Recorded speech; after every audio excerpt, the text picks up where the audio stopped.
Welcome back to the Elevated Coach podcast. I am your host, Joel Burgess. I'm a leadership and business coach and the founder of the Elevated Coaching Collective, a community of heart-led coaches here to play big, make massive income, have a load of fun, and make a load of money on the way.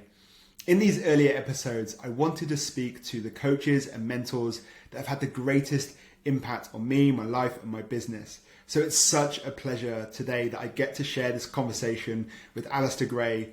There are few people in the world that have had a greater impact on my life than Alister.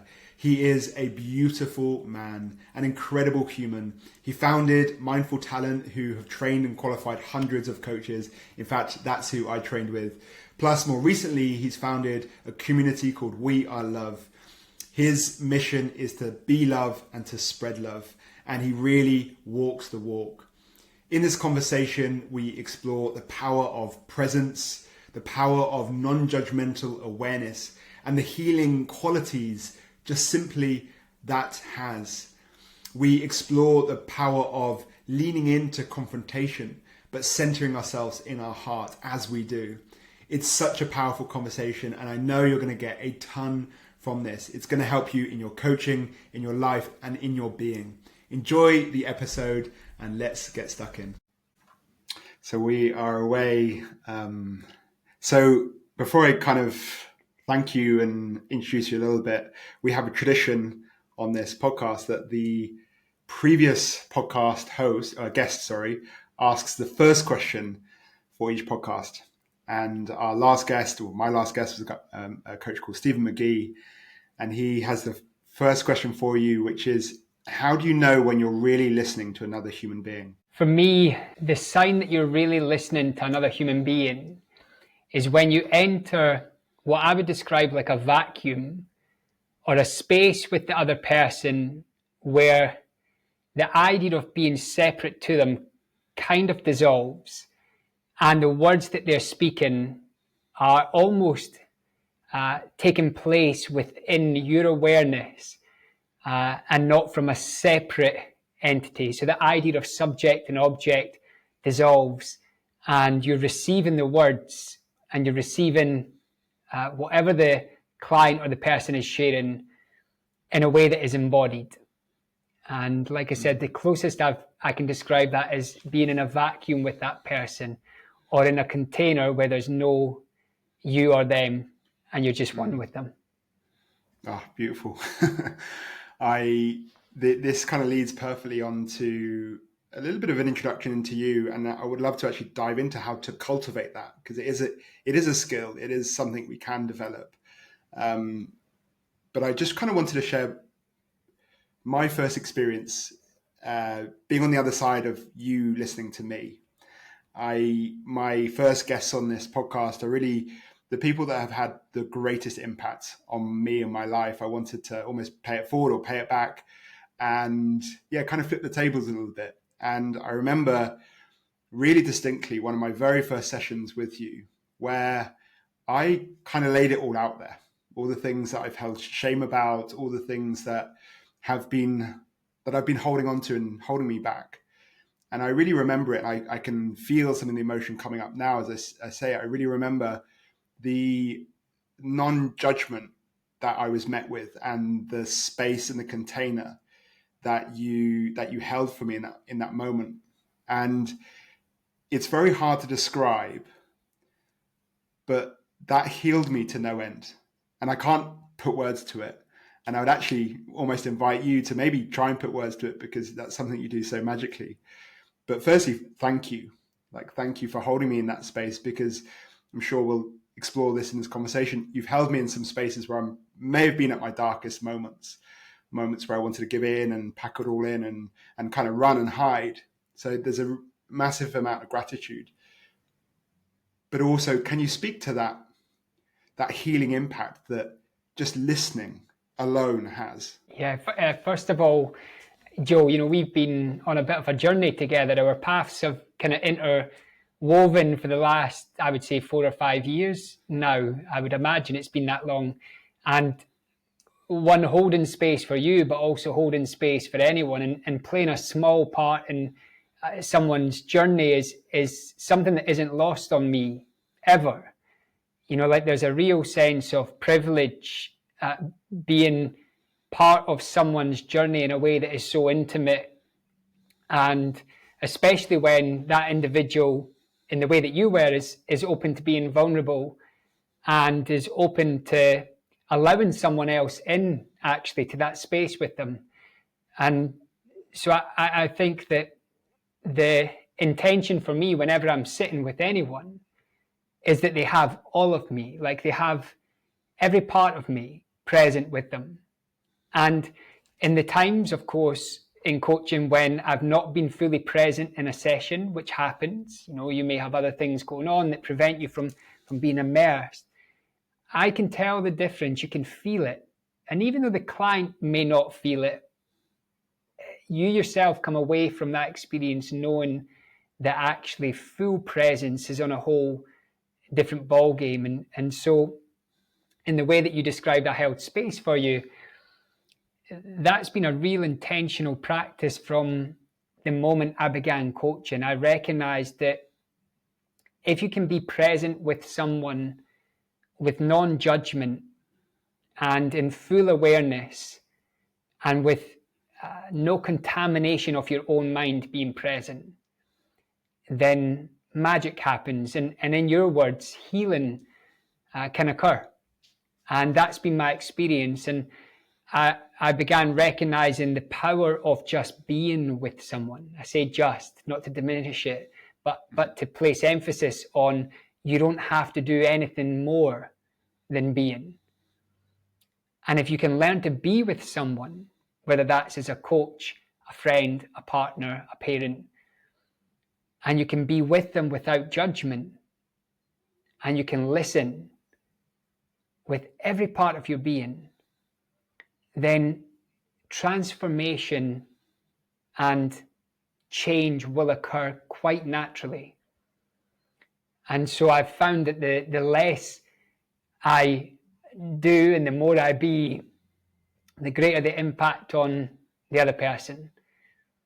And I think in that space of presence, you also, of course, begin to attune to these inner signals and intuitions that can help guide the client in a very beautiful and nurturing way. Yeah, beautiful. I'm really curious as to how you get out of your own way in those moments, or how you ensure that you don't bring the day, your agenda into the session. And if I could just share a little bit of a story or part of my experience around this. And I think the reason why I want to speak to it is because I think a lot of coaches can relate. I think perhaps a lot of coaches get into the space of coaching because they're natural healers or people that want to help people. And I certainly actually took a lot of validation from that. And in the last year or so, I've noticed this pattern of actually wanting to save people, to fix people, and actually what I noticed is often actually taking someone's power away. And actually it was an act for myself. And having this awareness has allowed me to become a far more powerful coach, to really notice, oh, this is me trying to get validation here, or this is me trying to feel good in this point, rather than actually serving them. So I'm really curious as to how you've cultivated that ability to notice when you're bringing your agenda or bringing your wounds to the session, so you can hold that loving awareness without judgment. Yeah, when we find ourselves in that space, and I love, Joe, how open you are about that need to either validate or to in some cases it may be us proving our value, right? And I found that's quite a lot of pressure to take on as a coach. I don't really want to place any more pressure on myself as a coach, especially when I was first starting out, because if we think or feel that we've got to fix someone or solve their problems or reach an outcome that satisfies them but may not necessarily get to the core of what they need, then there's a pressure that comes with that. There's an expectation of the self, and as a coach that then in turn, as we know, takes us away from from being able to be fully present. And so I actually found it very liberating being able to let go of the thought that I was here to solve something for someone, to fix them, to make sure that they left with everything in order. And in fact, turned that into being a strength of mine when it came to enrolling clients and agreeing with clients what this partnership was, and making it very clear that, within them as a human being, I believe without any doubt that they have all of the answers that they need. I believe that without any doubt they have all of the inner knowing that can help them navigate whatever challenge or circumstance or situation that they're facing. And in turn, that allowed me to be relaxed. And I think that when you're relaxed, whether that's as a professional athlete, a writer, a coach, a leader, when you're relaxed, you naturally have greater capacity to connect with this inner guidance system that, of course, gives energy to creativity and insight and all of these wonderful gifts that are within us. So for me, being able to let go of that pressure, which I definitely placed on myself at the beginning of my coaching journey, led me to being more relaxed in sessions. And by being more relaxed in sessions, I was able to be more present. I wasn't overthinking the process. I wasn't thinking about the next question. I wasn't thinking about the smart question or the thing that I needed to ask in order to unlock. I instead began to trust that what arose within me, whether that was a question or whether that was the awareness to hold space for a little bit longer and to give the client that space that they need to contemplate and reflect on a deeper level, just began to happen. And so to answer the original question around how do I get out my own way, well, that's one of them. I take the pressure off myself for me to perform in any way in a session.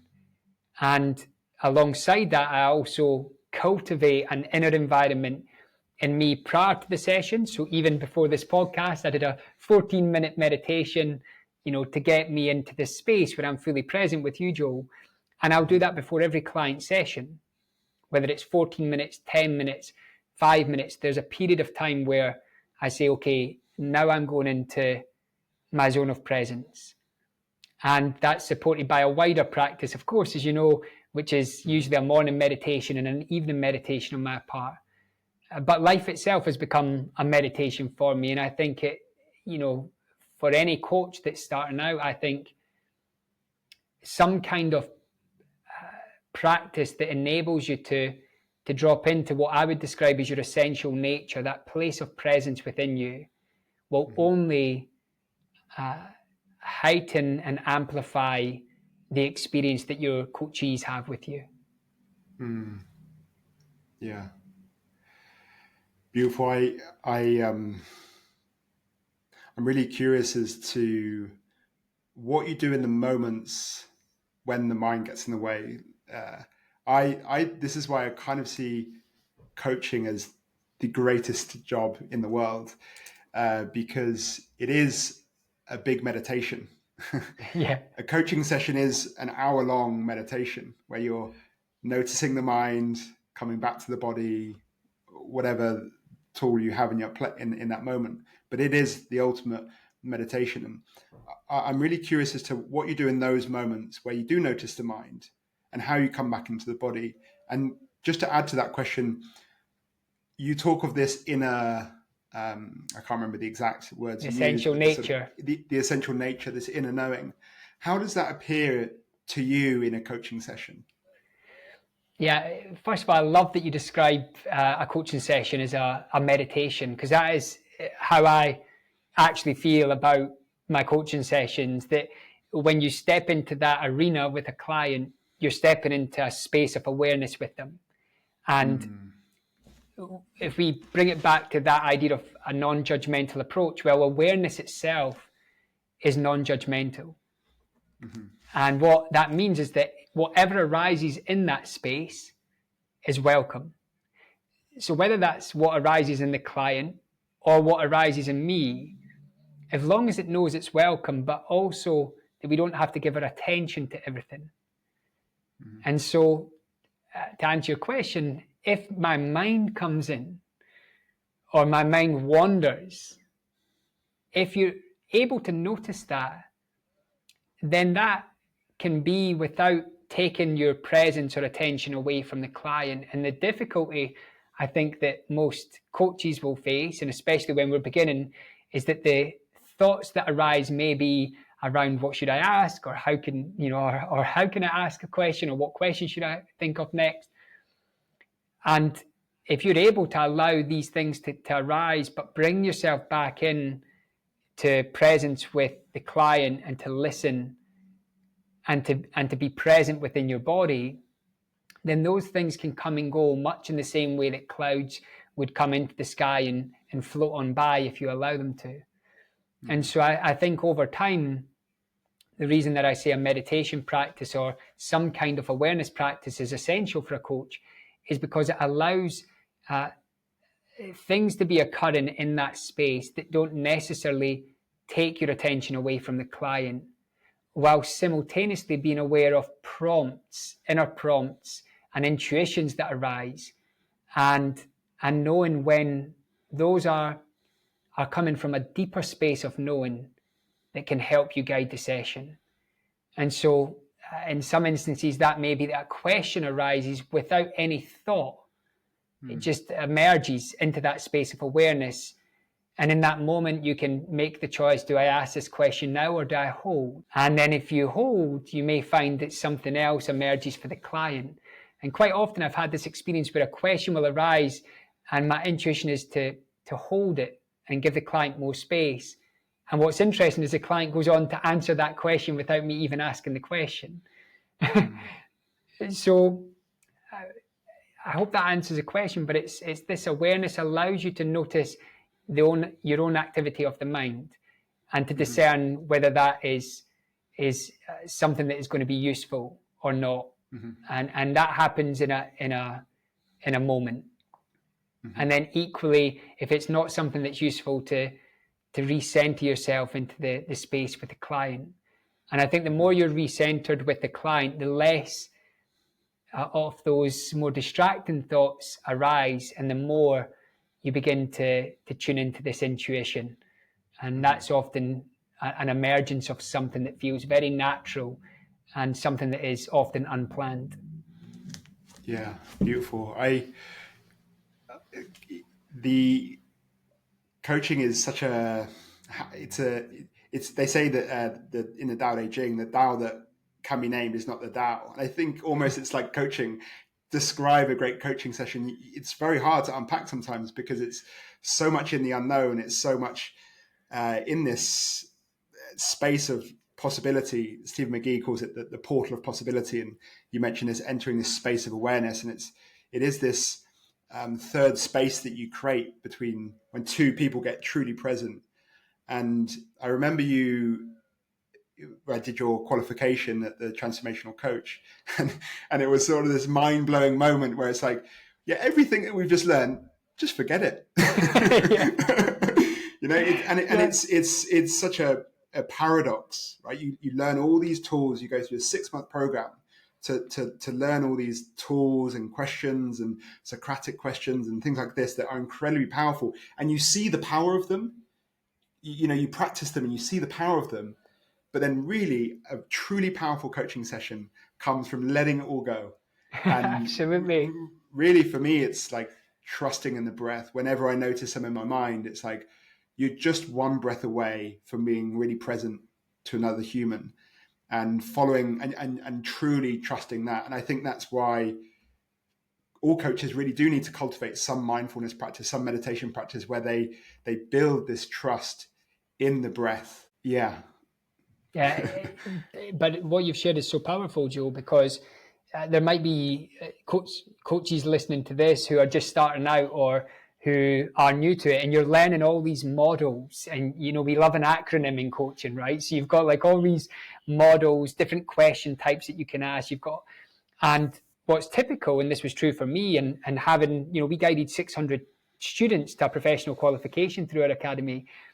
And of course, when you're learning something, you're in your mind. You're learning about the theory. You're learning about how to practice it. You're learning about how to position the questions or the model, or how do you bring one model in and fuse it with another, right? So there's this almost logical process that you have to go through, and therefore, very naturally, we can begin to overthink it, because that's what we do as human beings.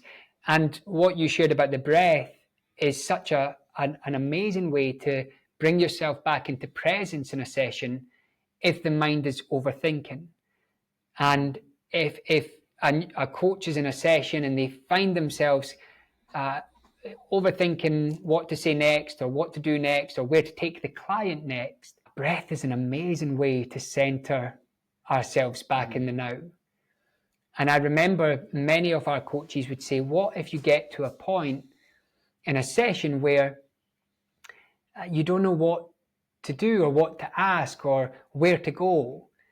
And we would often say, pause, like take a breath, like hit stop, and don't feel like you have to take it anywhere. In fact, in that moment, put it over to the client. Remember that they're in the driver's seat, and ask them, so where should we go now?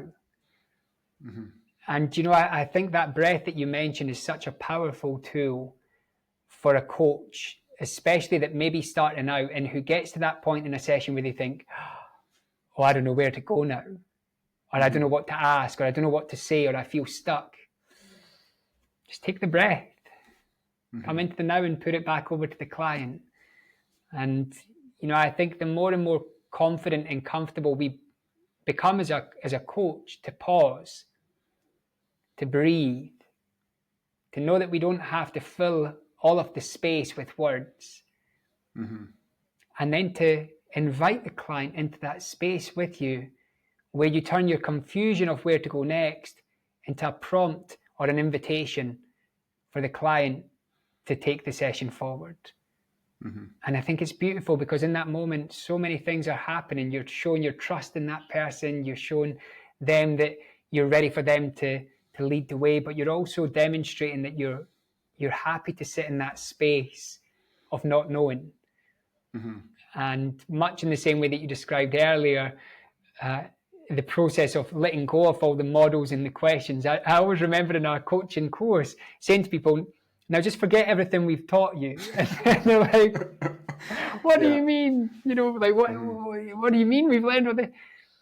But the reason for that is because on an unconscious level and on a conscious level, we're taking in so much of this stuff that the difficult part is then letting go and surrendering, and allowing and trusting that the right question, the right model, the right technique, the right thing will come in the moment if you can trust it. Yeah, beautiful. I recall a session it was one of my first case study sessions, and it was in your course, and my client essentially asked me, should I take this job, or should I leave, or should I start my own business? And I did have an opinion, and I had a quite strong opinion.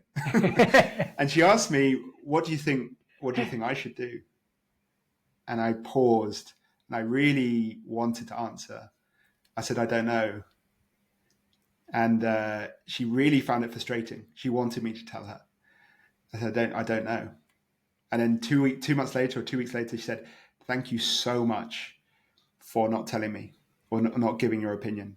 That changed everything for me. For the first time in my life, I realized I can't outsource my decisions to others. The only person that matters is truly me. And it was a moment of, wow, this coaching really works. And it is that trust that they have the best answer. And really what I'm getting from everything you're saying so far is it's how relaxed we can be, how trusting we can be. We put so much pressure on the outcomes, the powerful questions, the insights, the ahas. And as soon as we take off the pressure and are relaxed, and we're allowing and we're trusting in this space, the better coaches we are. And certainly something I've been really, really leaning into this past few weeks, especially actually with being a dad. There's in the 17th verse of the Tao Te Ching, I'm not going to quote it, but it essentially says a great leader you don't almost know a great leader exists. They touch the world so lightly, they touch their people so lightly, and it's really landed in me where this is how I want to be a dad, this is how I want to be a coach, this is how I want to be a leader. Touch people as little as possible and interfere as little as possible. And it is incredibly hard when there's ego, there's part of me that actually sees the benefit of mentorship and the benefit of sharing experience and the benefit of actually saying, and it's such it is quite a cloudy, muddy area for me right now, and it's something I'm really sitting with, and there's a lot of tension there. Which is, I actually want to get your opinion on this, is how do you marry that? What's your opinion on integrating a little bit of mentorship, and how do you marry that wisdom that perhaps you do have that can help your client? Yeah, it's a great question. Can I ask you, Joe, that session that you mentioned with the woman who asked your opinion, how did you leave feeling that session when she got frustrated or annoyed that you never gave her what she thought she wanted? Yeah, well, I my whole body is coming alive as you share that, and it was a big aha moment for me. Of everyone has the answer within themselves, and also a sort of a moment for me as well. Of I taking the pressure. I don't need to have the answer for others. Yeah, and it because I remember that moment distinctly of like, this is a lot of responsibility. I do have an opinion, but what if she takes the job and hates it? Or what if she does, starts this business and it fails?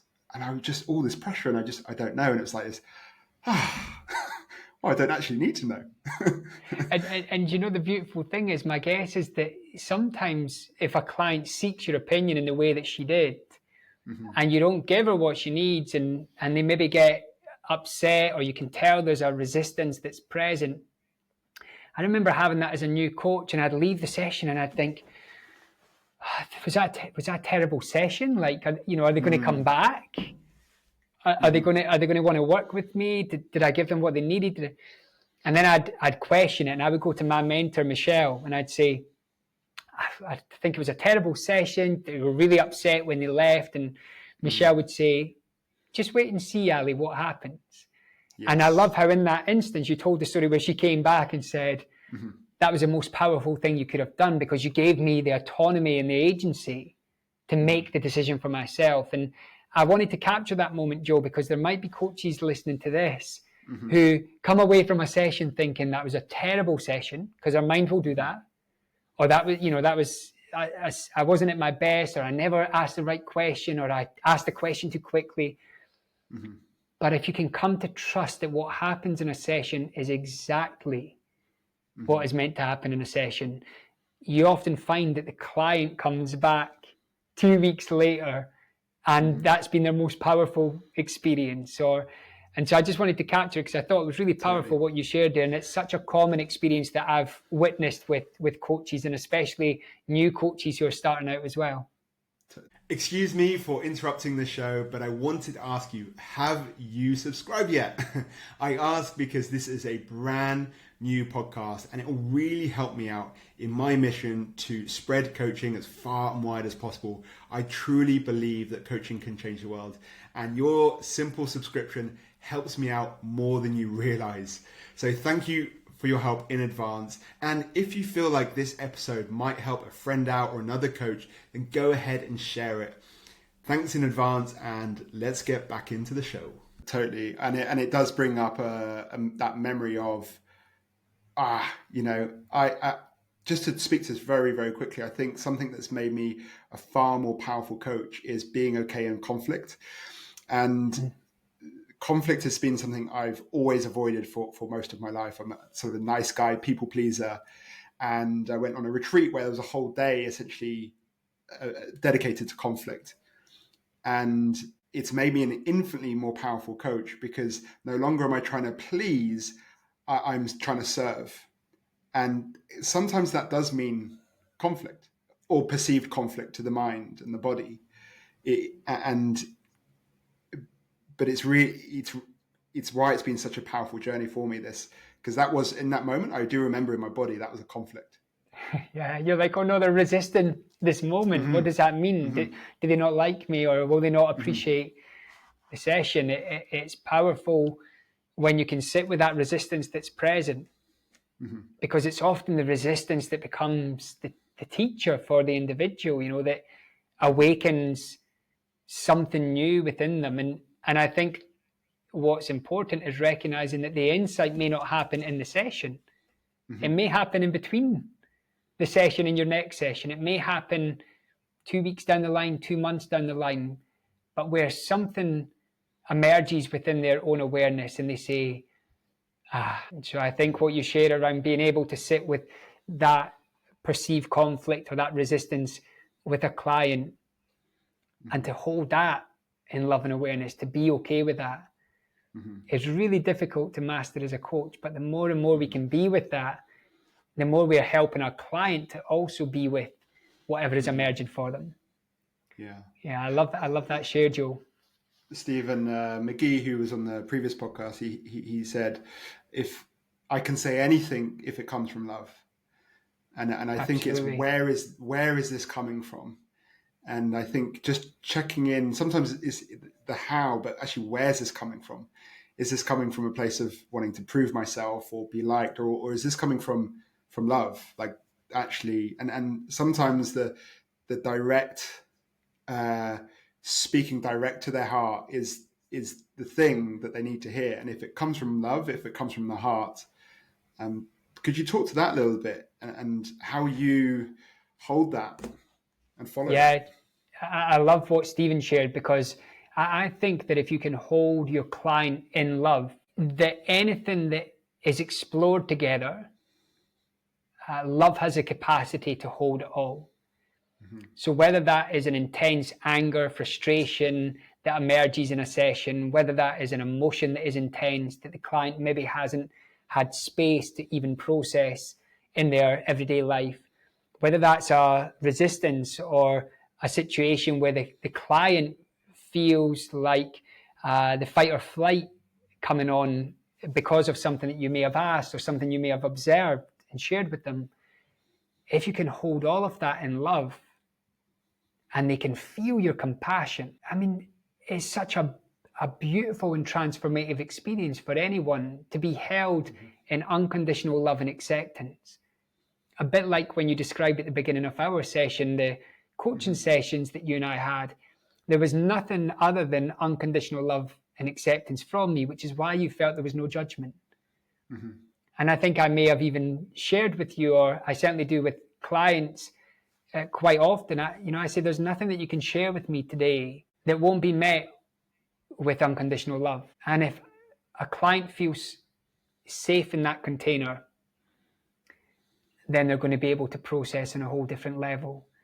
And that also comes to the point where we have to challenge our clients, or where we observe something that they've shared and we reflect it back to them, which may be confronting for them, or it may trigger them.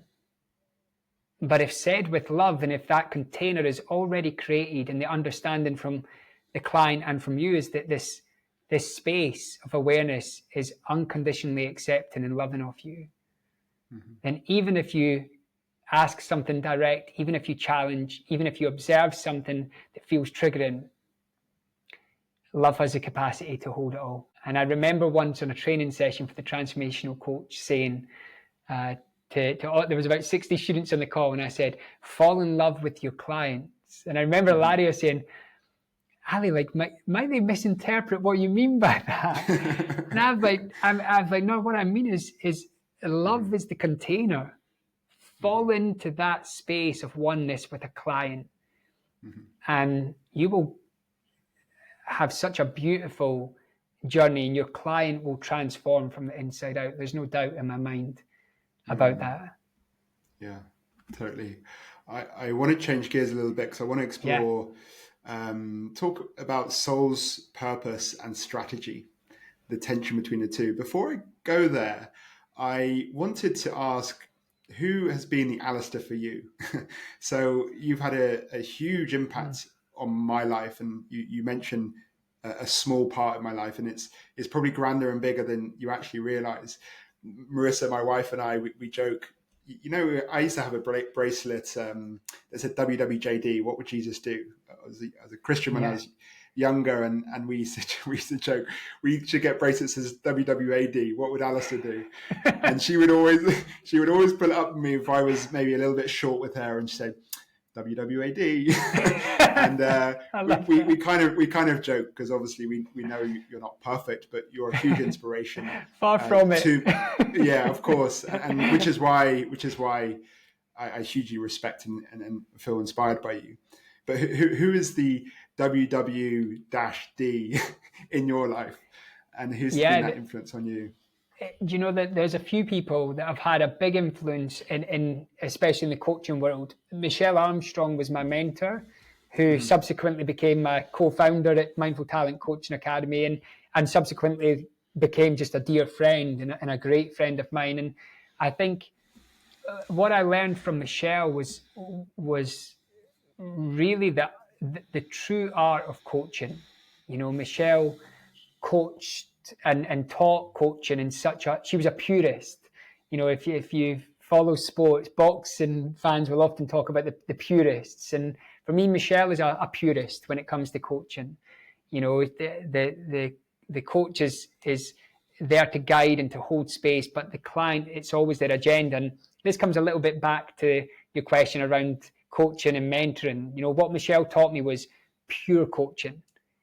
And I needed that at the time, because actually I thought I was a good coach when I first went into the training, but quickly realized that I was great at giving advice and great at giving my opinion on things, which I think has a value, but not in that arena. So it almost took me to unlearn all of what I thought I knew. And Michelle really helped me to develop that beginner's mindset when it came to coaching. So I would put Michelle in that category. And then also a gentleman called Brian Franklin, who I know I've mentioned before in our conversations. And Brian is an executive coach that I seeked out online and literally was relentless in asking him to be my mentor when I first trained as a coach. And the reason for that is because I found in Brian, and also his wife Jennifer, people who were coaching at the highest level within the corporate world, but who were also spiritual. And I was on a deeply spiritual path, and I am on a deeply spiritual path. And I think that kind of gave me confidence and reaffirmed that those two worlds can dance together. And when I first met Brian and Jennifer, they talked about love, they talked about consciousness, they talked about awareness, they spoke my language. And I thought, okay, this is something that these people can teach me and show me. And Brian was a great mentor to me, and also someone who I hired as a coach as well. And so those two people from a coaching perspective really, you know, influenced me and my approach. And I think that the third part of that influence is then the many spiritual teachers who I've subsequently followed and been guided by. And there's such a long list of them that for me even to name. But I think what they have given me, all of these beautiful ascended masters and gurus and teachers, is for me to stay true to who I am when I coach, regardless of whether I'm sitting in front of a Fortune 500 CEO or a fresh graduate out of university. Is that the essence of who I am and how I coach is something that I must stay aligned to in order to feel this sense of fulfillment and the sense of purpose. And so those are probably the strongest influences in my coaching, my coaching career so far. Beautiful. Before I sort of explore the sort of soul's purpose strategy tension that I want to dive into, can you speak to a little bit of this where's the place for mentorship and the purist coaching? On one side we do have the mentorship or the consultant. Where do you find yourself in that space? In that spectrum. I think that yeah. I think that I think there's a place for all of them to be siloed and independent of one another. I think you can have a pure coaching relationship with someone where the client is in the one bringing the agenda. You're there to guide, to hold space, to nurture, to ask the questions. You bring the tools, the models, the questions, the experience of coaching. Equally, I think there's also space for a blend of those to happen. And I think that becomes easier the more experienced you are. And also, I think if you're able to place your client and have an agreement with your client that is the role that you're going to fulfill. And so, Joe, many of my clients have hired me in the past to be, play the role of mentor, consultant, and coach. And in those experiences, most of what I do is coaching. And if there's some experience or wisdom that I feel may contribute to the partnership, I'm always asking for their permission to share it, even though we have an agreement in place that I've got the role as a mentor and I think more so for me personally is that over the years, my contribution from more of a mentoring or I would say a teaching perspective has come from the space of shared experiences rather than me giving opinions or advice. And this is only my personal preference, but I found it really powerful to ask the client, for instance, would you be open for me to share an experience that I've had? And that could be an experience of another client, of course, confidentially, or it could be my own experience.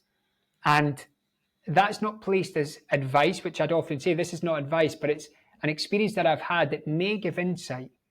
And often by sharing that story or telling my story or telling the story of another client's situation which they navigated, the other person has their own insight.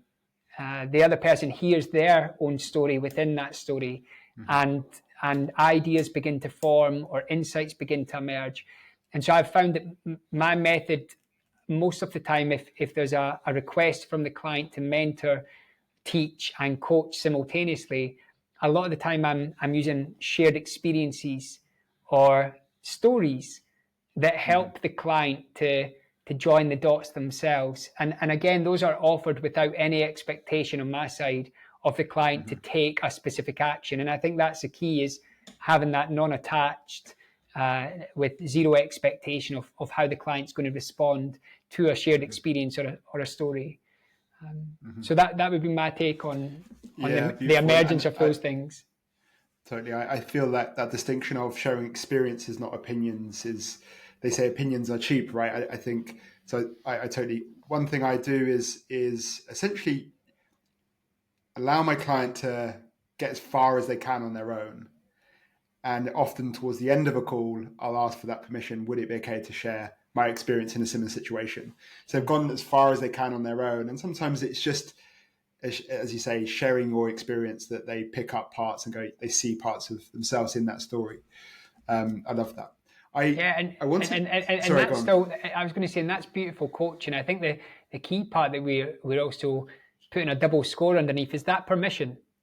Asking the client for permission is, you're also giving them the opportunity to say, actually, Joel, I don't want to hear that story, or I would love to hear your experience share. And I love the term an experience share. One of a good friend of mine who's an incredible coach uses that in a mastermind that we're part of. They say, does anyone have an experience share, or can we invite experience shares? And I love that terminology around how to place that with a client. So it's something that I've taken from this group that I'm part of.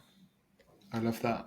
Yeah, I wanted to explore now soul's purpose and strategy, and just to give you a little bit of context. So I see you as someone who's fully stepping into their soul's purpose. There was obviously an experience a few years ago which it seemed like maybe completely changed the trajectory of your life. I mean, not drastically, but it seemed from the outside quite a big change. and I see you as someone who's fully stepped into their soul's purpose. And I kind of believe that building a business can be done two ways, or content particularly can be done in two ways.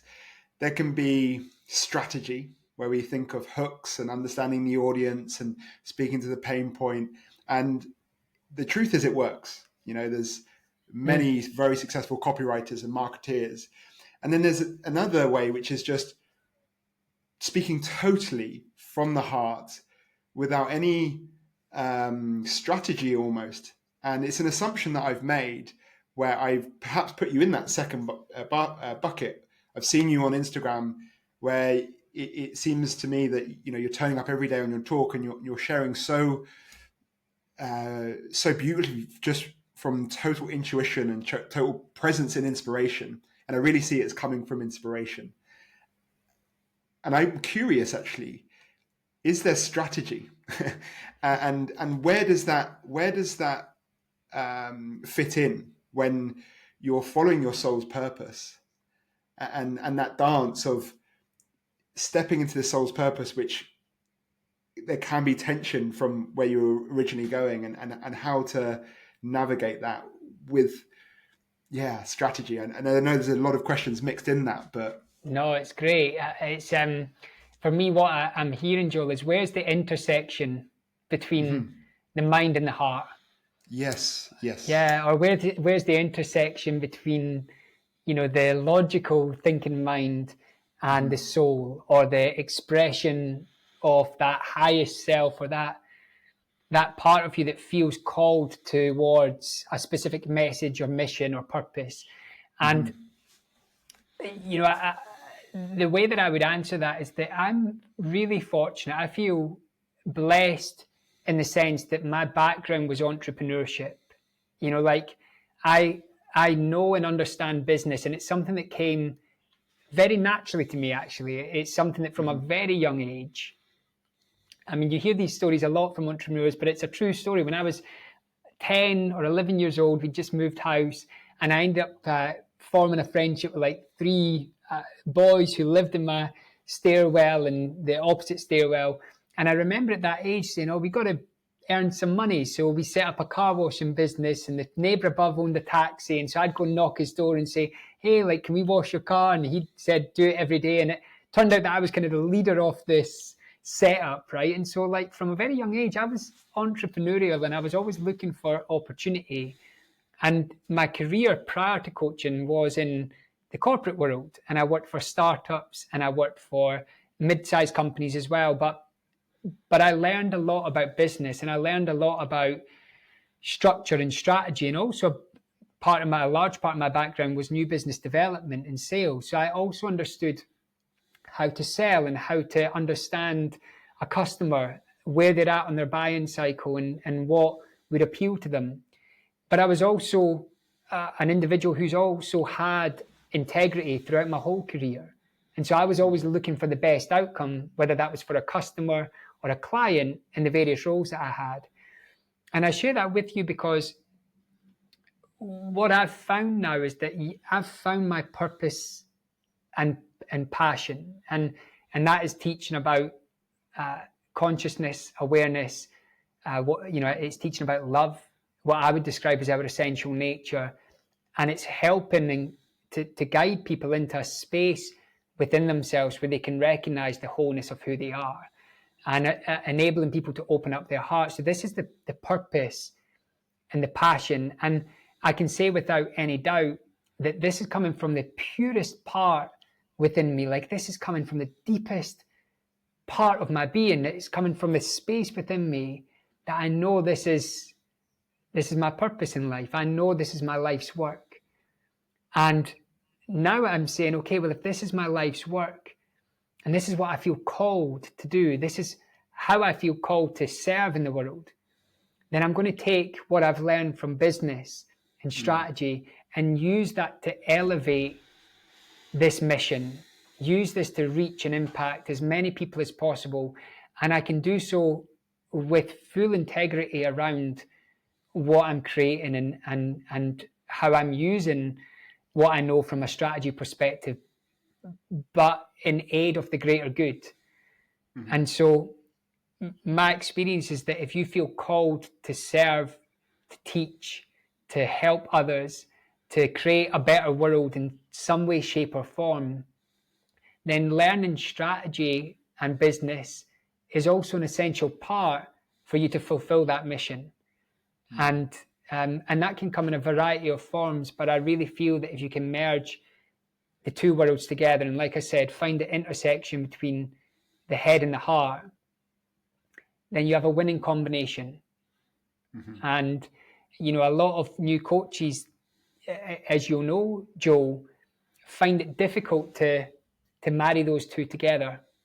A lot of new coaches won't like the idea of selling or promoting or talking about what they do, but in my own experience, there are so many incredible coaches who have these pure intentions to make the world a better place. And if they're able to learn those skills that allow them to attract, to connect, to talk about what they're doing, then it's only a good thing. It's a win-win for everyone involved. And so that's my take on it. And I appreciate the feedback on the Instagram. It is very intuitive. It is very much in the moment, the videos that I create.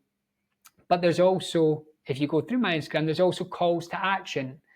Come and join, you know, the community or the course that we're running. And again, I can feel completely at ease and at one with myself, inviting people into these experiences because I know that they've been created from the purest place. So I hope that answers your question, Joe. Yeah, it answers it beautifully. And what I'm really like drawing out from what you're saying, and actually just also speaking to the audience a little bit here, is that it's also a journey, right? You've been on this journey for a long time. It's not like suddenly you're speaking from the heart and everything explodes. To actually get to that point, it is this journey of losing yourself and finding yourself, and losing yourself and finding yourself. And I think observing coaches, it is the journey they'll go through where they learn strategy and they learn systems. It's something I teach my clients, right? I teach strategy and systems because they are incredibly powerful. And it's, as you say, a lot of coaches are missing that. It's something that's actually come quite easy to me. Yeah. But in the strategies and systems, often coaches lose themselves and they lose their heart and they lose their soul, and they realize that, well, hang on a minute, this isn't me. And the strategy and systems don't actually work when it's not coming from integrity. It's not coming from myself. So then they swing so far over this side where it's like, I'm just going to share what I feel inspired by, or when I'm feeling inspired, or when I'm feeling in flow. And this leads to inconsistency because they haven't developed the muscle to be consistent. So it's this dance. And I think you need to flex both muscles. And I think, you know, I kind of see it as this sort of two levels of communication, the shell level and the core. The shell level's kind of talking mind to mind, strategy to strategy, you know, hooks and pains and wants and desires. And I see it, that is sort of the surface level, but the heart is like speaking from your core, from who you truly are. And when you align those two, as you say, that's when magic really that's when magic really happens. But they are both muscles, and it's a journey of flexing and strengthening each muscles. But when you have alignment of two, that's when, again, things can really start to take off. Yeah, that's when the magic happens. I love how you just described it, Joe, because this is a journey. This is. Can you believe this is almost my 10th year now as a coach, right? So I'm like 9 years a coach this year, right? Which is quite a long time when I think about the amount of coaching hours. I mean, truly, like thousands upon thousands, tens of thousands probably of hours in that time. And as you've said, like you find yourself moving between those two worlds of understanding how to create a business and a coaching practice while staying true to the mission that for many people brought them to coaching in the first place. Probably this experience of wanting to help another person came from our own pain, or came from a time in our life when we went through a transition or an experience that was transformational. And for whatever reason, we've been called to this process of helping another human being. And the way that you describe going between that head and that heart is a dance that I think most coaches will experience. And what I would say is the pitfall that you quite rightly captured is that sometimes when they get too much in the head, they lose the essence of what brought them to this industry or this practice in the first place. And for me, which is why I mentioned earlier, the biggest influences are people who have helped me stay close to what I would describe as spirituality, has enabled me to stay true to that essence, to that desire to make the world a better place.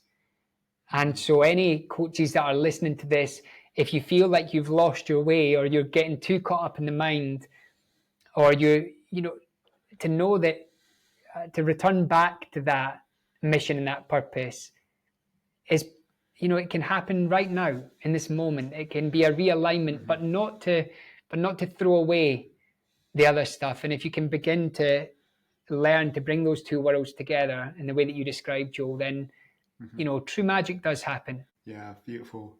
There's a quote that I feel like you may be able to say if it's true or not.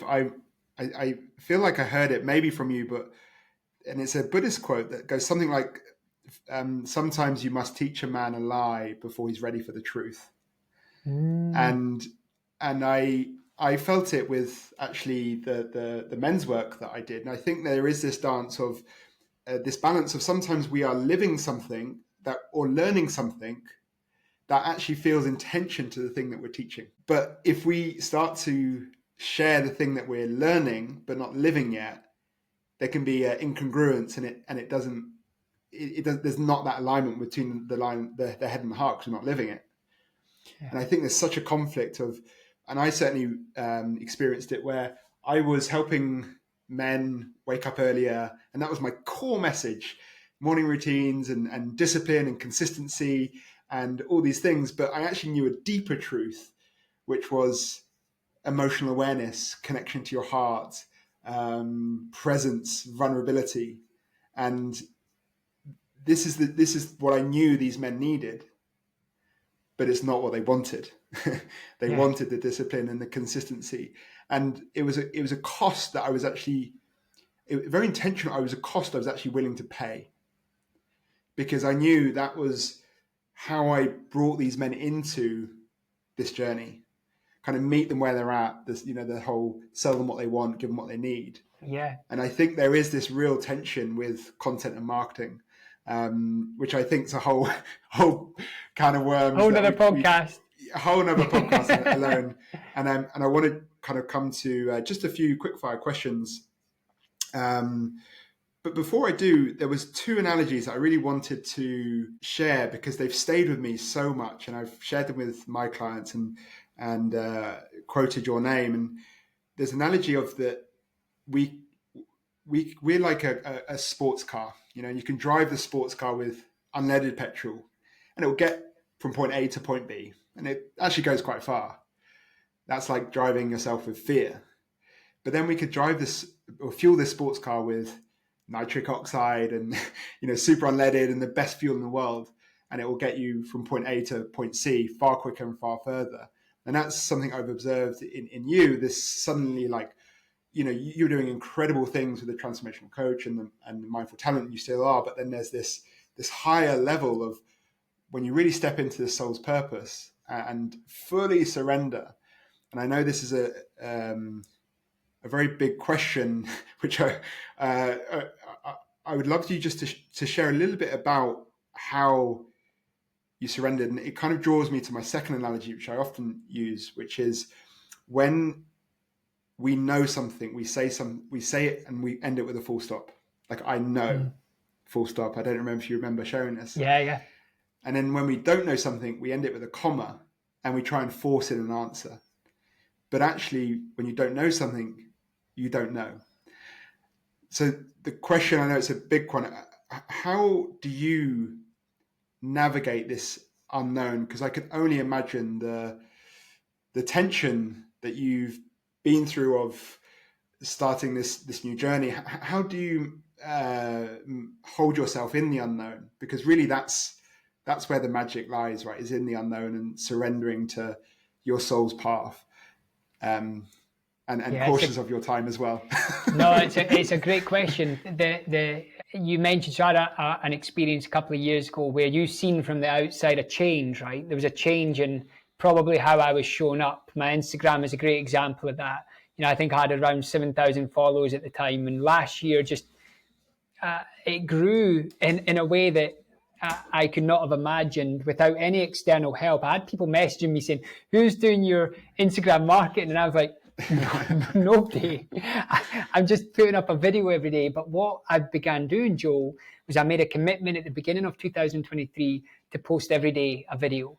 And the other commitment was to share from my heart and to speak the words and around the subject that I had felt called to teach. And this was after, like I said, an experience 2 years ago, which was a ceremony.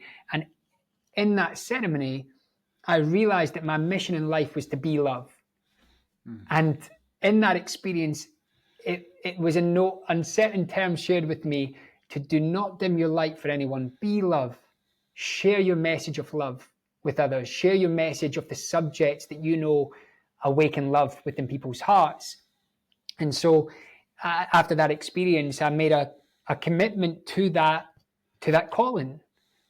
And I began thinking about love is my message, and without the mind coming in, because if I'd overthought that, I would have thought, how's that going to be received, and what are my corporate clients going to think, and what are my executive coaching clients?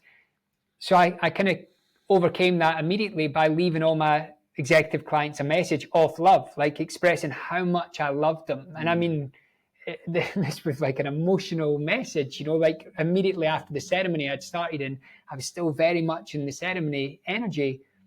And I was leaving these messages, voice notes, text messages, and expressing a pure unconditional love for the people that I worked with, who are mostly CEOs, founders, executives, and a lot of male clients. I then wrote an email to my email list saying, this is the experience I've been through, and this is my mission. This is who I am. I'm here to share a message of love and to awaken love in as many hearts as possible. And I sent that out, and it went to about 7,000 people across 2 email lists. And I thought, okay, I've declared it. It's there now. This is who I am, and I'm a spiritual person, and I'm going to own that. And so for me, it was the words that kept on resounding in my mind were, don't dim your light or your love for anyone or anything. And I think we often do that. We often dilute our message because we concern ourselves about what people will say or what they'll think or how they'll perceive it. And so we begin overthinking our mission. And for me, the experience was so powerful that I said, love is the mission. And this is my lifelong work. And so I'm going to speak about it every day. And I'm going to teach about it every day. And so that was the fuel. I replaced the unleaded 95 with the super unleaded. And in the way that you described the sports car, things began taking off. Instagram grew from 7,000 to 24,000 within, truly 6 months. Mm-hmm. My email list began growing with the Alister Gray We Are Love and I Am Love course really fast because I was in full alignment with my message and what I felt called to do and what I felt called to be and how to show up in this world. So yeah, the fuel behind it was just unfiltered. It was expressing it in a way that was pure and was from the heart. And I do my best now for that to come through in everything that I create, whether that's an Instagram reel, whether it's a video, whether it's an email that I write. Before I do those things, I tune into that space within me and I say, what is the message that I wish to deliver today? How can I deliver this from this space within me that holds the intention to awaken love in as many people as possible? Beautiful. It feels like a very poignant place to kind of wrap it up. And I would love to finish with some quick fire questions, sort of 1 or 2 sentences. And the first question is, what advice would you give to the version of you that started coaching? Be patient.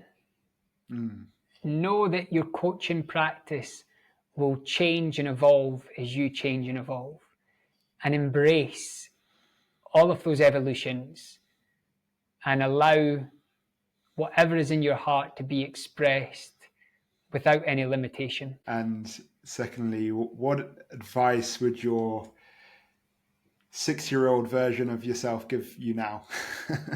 You know that I've got a daughter who's 8, so I probably get this advice from her, but just to have as much fun as possible. Like, continue being playful, continue not taking things so seriously, continue being kind, continue, like, that would be the advice of my 6-year-old, to play often and play as much as you can. And the final question is, what is your favorite coaching question? What else? the magic card. Pull out your back pocket at any point. I love that. Yeah. What else? And I'm going to share one more, which Ryan Franklin, my mentor, shared with me. And he said, if you had nothing else to prove and nothing else to hide, what would you do and how would you be?